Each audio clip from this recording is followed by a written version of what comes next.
Good morning, everyone. How are you?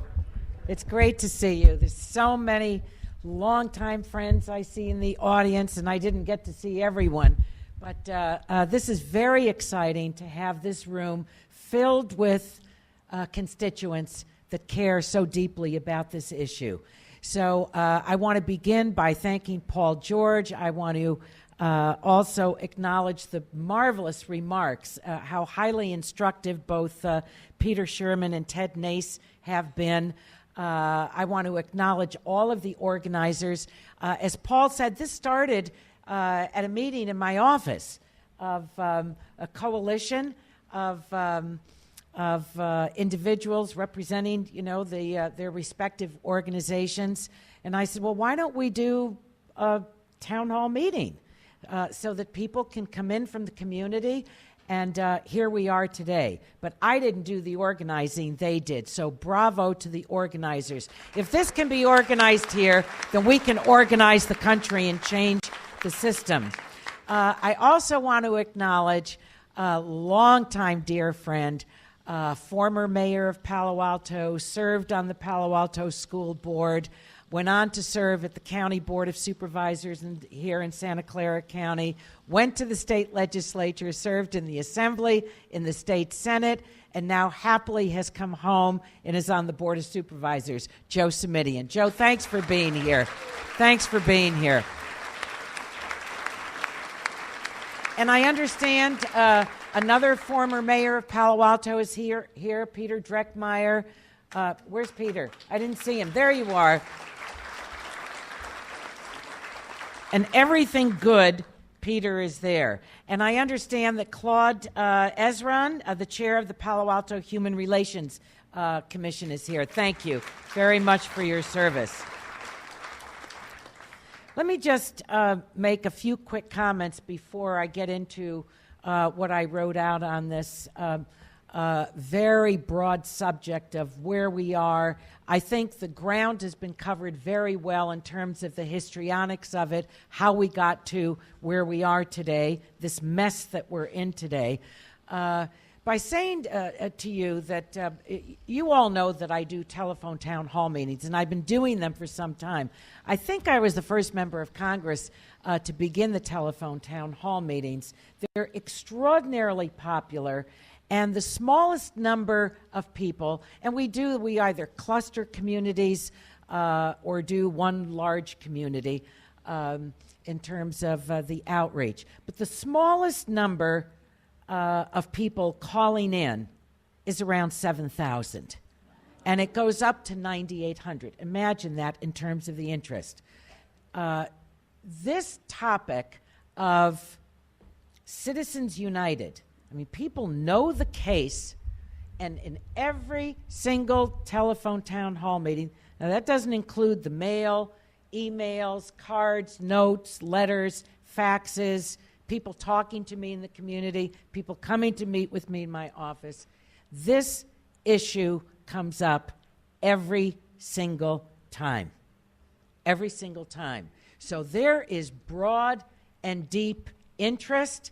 There is broad and deep support, as Ted said, and people understand what this is doing with this disastrous decision of the Supreme Court. I think it is singularly one of the worst decisions that any Supreme Court in the history of our country has rendered. And the damage is very deep and broad. Now, I want to talk a little bit about disclosure, because disclosure is a disinfectant. It doesn't do the whole job. We know that. But disclosure, I think, is very important, and then go on to some other things. So I want to begin by reading a quote to you, and I wonder if anyone in the audience will be able to identify, not including the panelists, be able to identify who said it. And this is the quote: "Evil corporate and private affluent influences are well enough checked so long as adequate campaign expenditure disclosure rules exist. by the politicians' fear of being portrayed as in the pocket of so-called moneyed interests. Any guesses? Antonin Scalia. Antonin Scalia. Now, I was at the Italian embassy for a wonderful gathering because it was a national celebration in Italy. Excuse me for not remembering it. And it was very lovely to be invited. And the justice and I were seated at the same table. And I raised this with him. He quickly turned to the person that was seated on the other side of him. But at any rate, the words of Justice Scalia came from a 2003 dissenting opinion for McConnell versus the FCC. Now, that was a challenge to the McCain-Feingold ban on soft money donations. Now, Justice Scalia is probably the most ardent opponent of campaign finance laws on the Supreme Court, and yet even he acknowledged that the crucial role of disclosure in political spending, how important it is. Now, Justice Scalia, and many people don't know this, and I found it fascinating myself, so I want to share it with you. You may not know this. Justice Scalia joined 7 other justices in supporting added disclosure rules to counter the new influx of money as a result of the Citizens United decision. Why? I mean, I think we all know why. Because money has become the eye of the storm when it comes to policy making in Washington. And so there were other justices that joined with him in supporting disclosure as they supported and voted for, in the majority, the Citizens United case that was handed down. So in the last election cycle, I mean, this is so illustrative. In the last election cycle, there was $7 billion, that's with a B, $7 billion spent to fund political candidates. The most spent in our country's history. $7 billion. The president's campaign was $1 billion to be reelected. $1 billion. A study of the Federal Election Commission data revealed that the top 32 super PAC donors, these are individuals, the top 32 super PAC donors gave just as much money to the 2 presidential candidates as all national small donors combined. $313 million to be exact. Now, you see how the wheels have essentially come off. In other words, only 32 donors matched the contributions of 1.6 million people. Pretty far out of whack. And because of our weak disclosure rules, many of these special interest donors will never be disclosed to the public. The Center for Responsive Politics says that there was over $500 million in undisclosed contributions to federal campaigns in the last election cycle. So I think you already know what this means in terms of members after they get elected. All you have to do is look at the recent debate in the Senate over background checks for gun purchases. I mean, I think that Wednesday of maybe 3 or 4 weeks ago, for you, certainly for me, was really a very, very depressing day when over 90% of the people of our country, regardless of their political affiliation, including members of the NRA, supported background checks.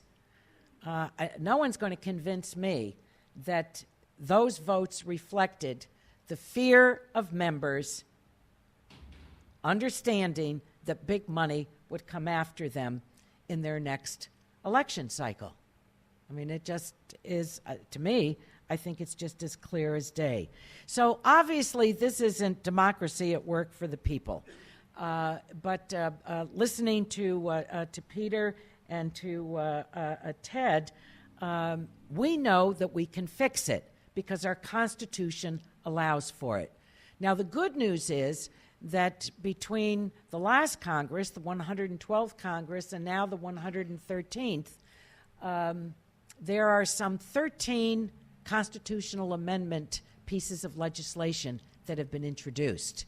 Now, in 20-plus years in the Congress, this is a first. I don't ever recall that number of constitutional amendment legislation. And the framers really, I think, built a rather steep hill, as you heard described, to amend the Constitution. This is not an easy thing to do. And I think they made it purposefully so, because as the flag is the symbol of our country, our Constitution, which we take seriously, is the soul of our nation. So there is a very high standard, and I take seriously going on to legislation that would amend our Constitution. But I think that that's good news, that between the last Congress and this one, altogether 13 bills were offered. Now, in the short term, Congress and the administration can and should require more transparency. I mean, it really, sunshine is a disinfectant. And when people know, now, Joe, you'd have to help me with this.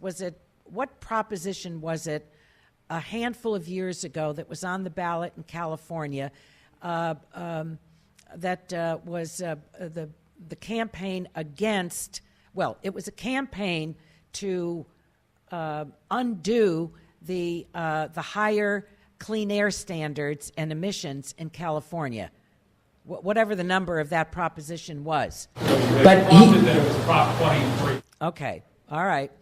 Well, whatever number it was, in California, there is a requirement in the political advertising, in the voiceover at the end, that this ad was paid for by. And when people in California heard those ads, and they were on like every 9 seconds, it seemed to me. I mean, it was a huge campaign in terms of the money that was spent to buy these ads.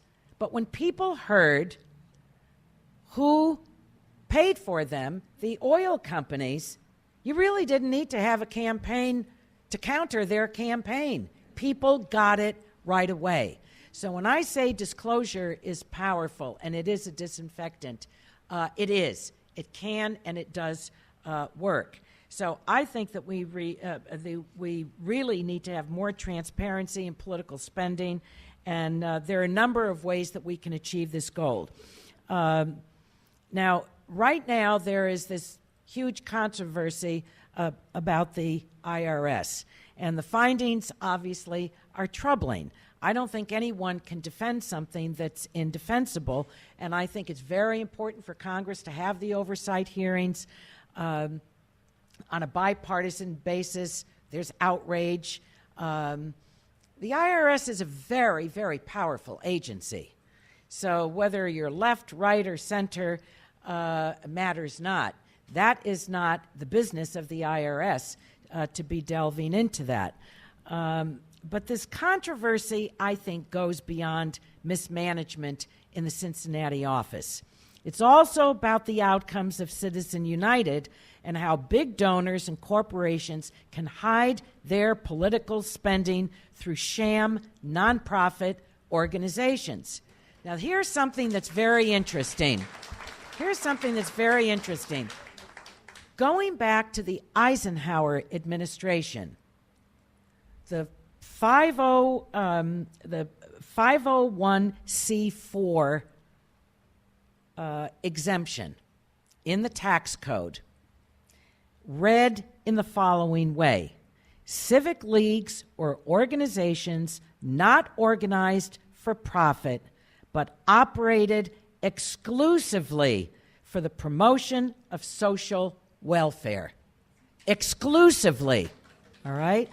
Now, along the way, starting in, I believe, 1959, the IRS changed the word exclusively to primarily.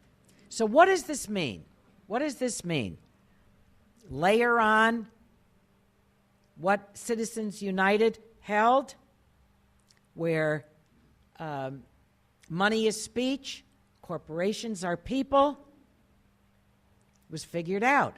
And there was a flood, some 70,000 applications to the request of the IRS to come in under a 501c4. And you see what's happened with that. You see, I gave you the numbers, the figures. And what I think, borders on or criminality, except they can hide under this thing, is that this is secret money and secret donors. So we have next to no transparency in terms of disclosure. We have Citizens United. We have a section of the IRS that changed the verbiage, changed the word to primarily, and then those taking advantage of it. I mean, this is serious. It's one of the most serious messes I think we've ever been in. One of the most serious messes we've ever been in. This has to change. This has to change because the way it's operating now,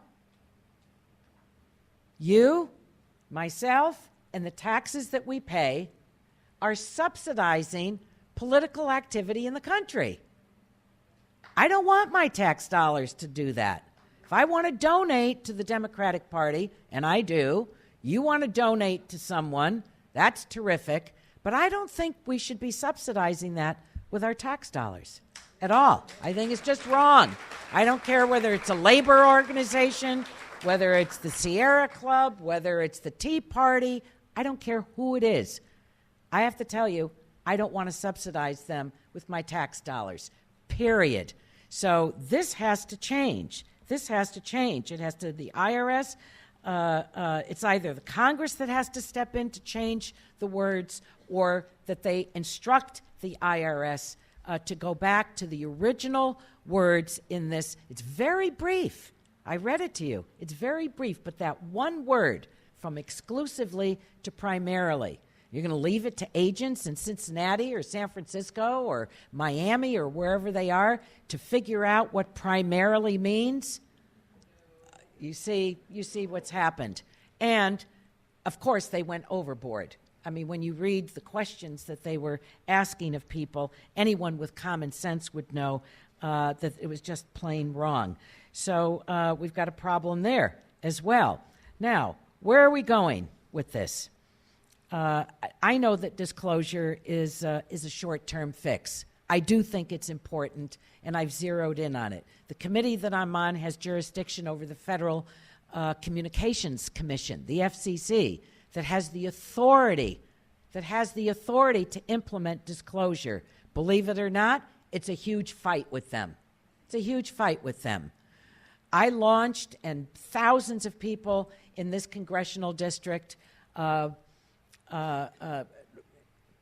marched with me on it, filled out the cards, sent them to the president, and said, at least require everyone that is granted a contract with the federal government. This is all taxpayer dollars. Not as a requirement in order to obtain a contract, but once they do, because it's the best and fairest price and whatever it might be, that they then are required to disclose who they contribute to, because they're taxpayer dollars that are in that contract, that are paying for that contract. Now, the president sidestepped that. He hasn't done that yet, but I'm going back at it with him because that is probably represents over $1 trillion right there of taxpayer dollars in the business that the federal government does. Now, as Ted said, I've signed on to a constitutional amendment And I'm going to examine two that he pointed out to me, and he gave me a very good list that does it compare and contrast. The one that I signed down to would reverse the Citizens United decision and allow Congress to regulate campaign contributions and expenditures, including banning all corporate campaign expenditures. I've co-sponsored, this is Joint Resolution 31, which would permit the Congress to impose content-neutral limitations on campaign contributions and spending, as well as public financing for elections. And this is something that I've been on since you first elected me to the Congress. There are days when I allow myself for maybe 30 seconds to try and imagine what it would be like in our country and to serve in the Congress where there is no money whatsoever. I mean, imagine the changes in policy.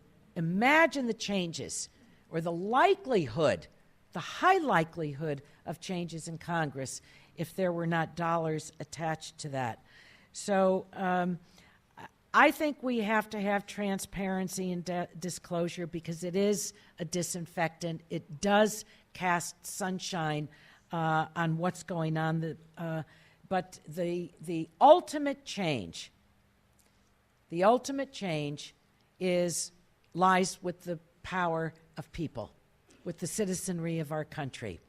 I have no doubt that here in our region, and certainly in my congressional district, that with an informed citizenry, you're already informed. We don't have to work hard to inform people. It's there.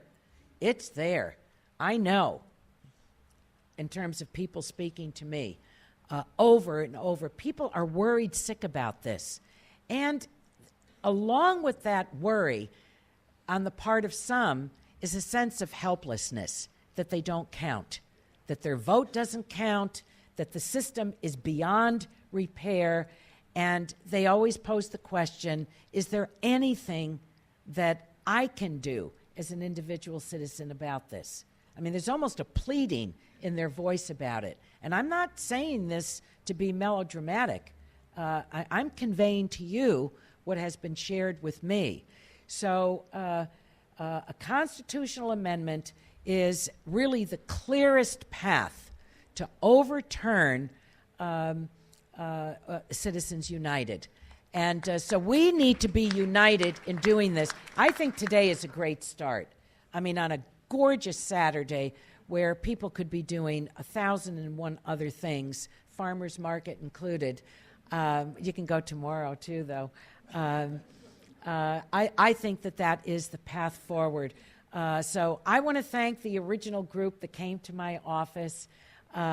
So inspiring and hopeful, and all of you that have turned out, because you really strengthen not only my hand, but the hands of all of those that really want to move forward as volunteers to do this. This kind of a showing today demonstrates that we can do it, And we have our own work to do in our own backyard, our own state. I know during the presidential election there were many people that came forward to call into Nevada and Colorado and all these other places because we knew that California's numbers were good for the ticket. But we need to take care of California, our state, and position our state to be one of the states that comes into the column that was mentioned earlier. So how proud I am to represent a community of constituents that care so deeply about this and are willing to roll their sleeves up to do it. I'll be right there with you. You know that. And we can look forward to some of the things that I described where I think those that voted for Citizens United will maybe huddle in some small room over at the Supreme Court and say, damn, they did it. Thank you, everyone.